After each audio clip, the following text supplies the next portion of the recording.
being the MC, and I don't feel so nervous anymore.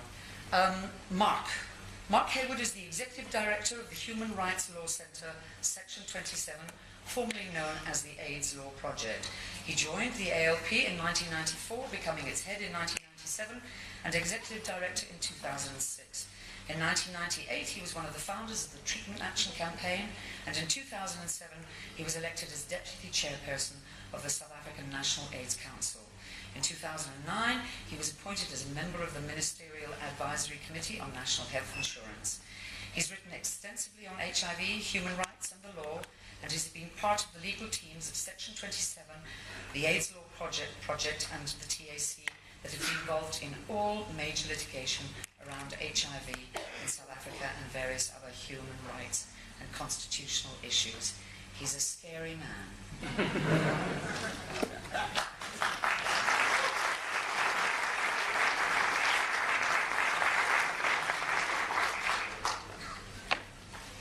Thanks, Nadi.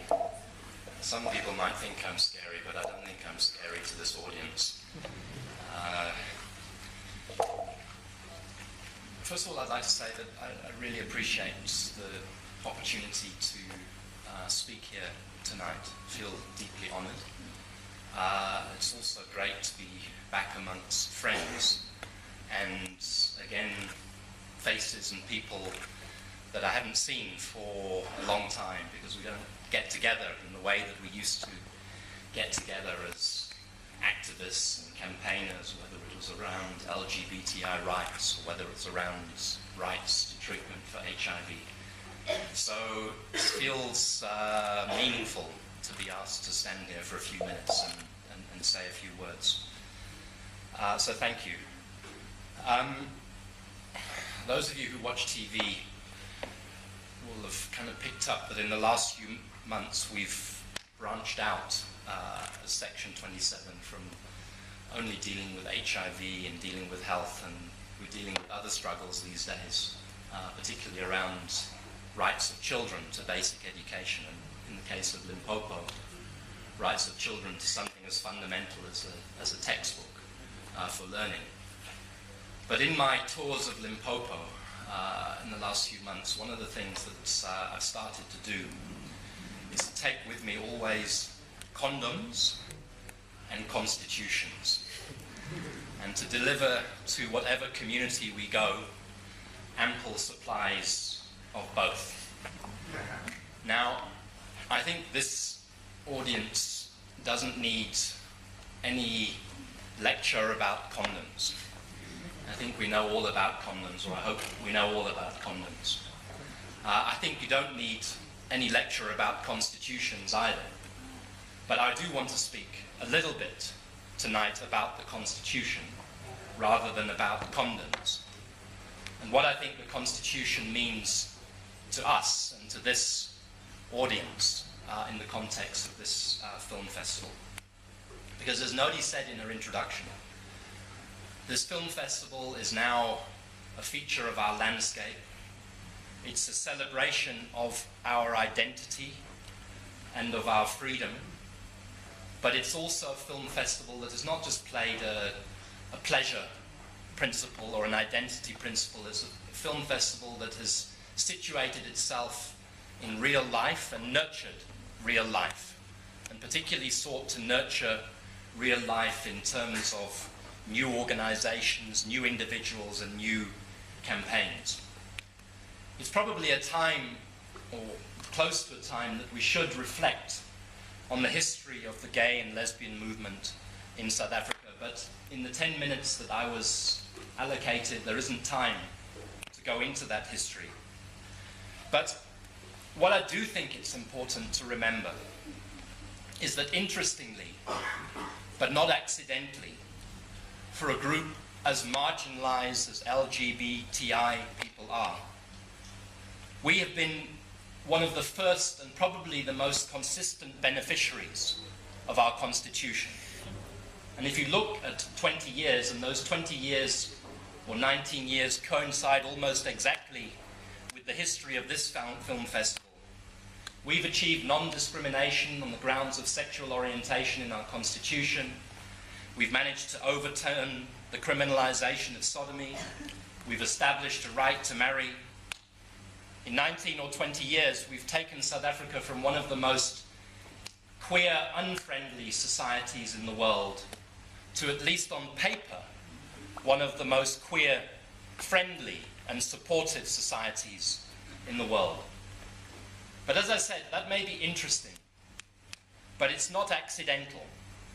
And I think it's important at this time to remember why it's not accidental.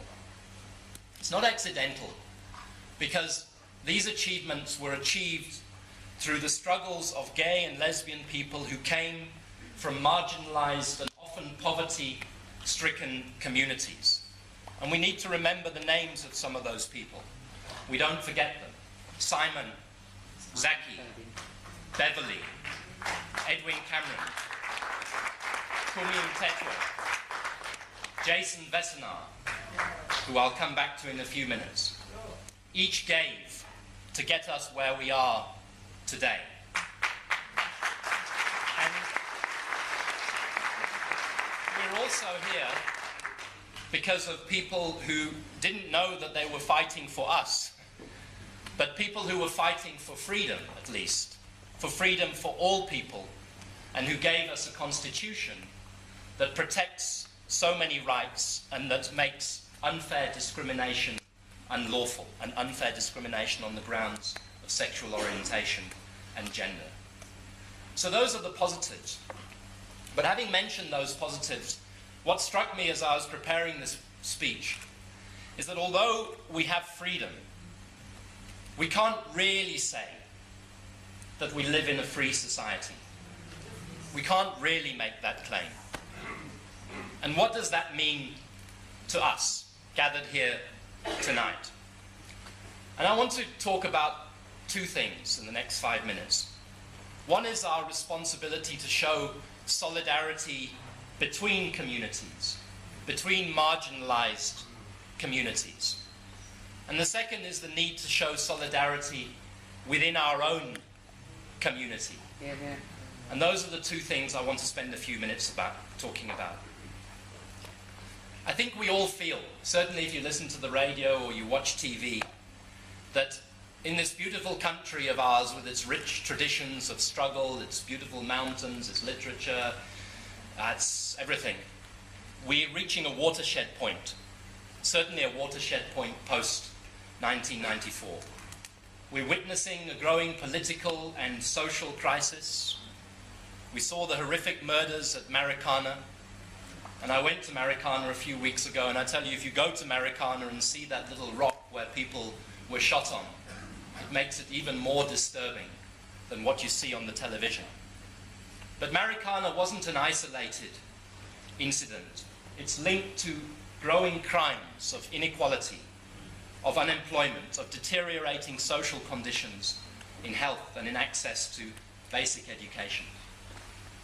And I think what's happening is that after 18 or 19 years, people who've been marginalized by poverty, who in 1994, for our benefits, because many of us come from middle-class backgrounds, said, well, we'll delay our demands for a better life while we sort out the government and we sort out the country. People who postponed their own claims because they trusted that society would be reconstructed to assist all marginalized people. Those people are saying, hang on, we can't wait any longer in conditions of deprivation and horror. Their trust was in us as much as it was in the government. And what I want to say is that as much as the government can be accused of betraying that trust, so can we, if we don't get off our asses. This is a time when the poor are demanding, in the words of Martin Luther King, that the so-called promissory note of the Constitution, the check, is cashed in. It's a time when the poor are saying, again, in the words of Martin Luther King, that we refuse to believe that the Bank of Justice is bankrupt. We refuse to believe that there's insufficient funds in the great vault of opportunity of this nation. And they're right to refuse to believe, because there's plenty of funds in the vault of this nation. There's plenty of resources.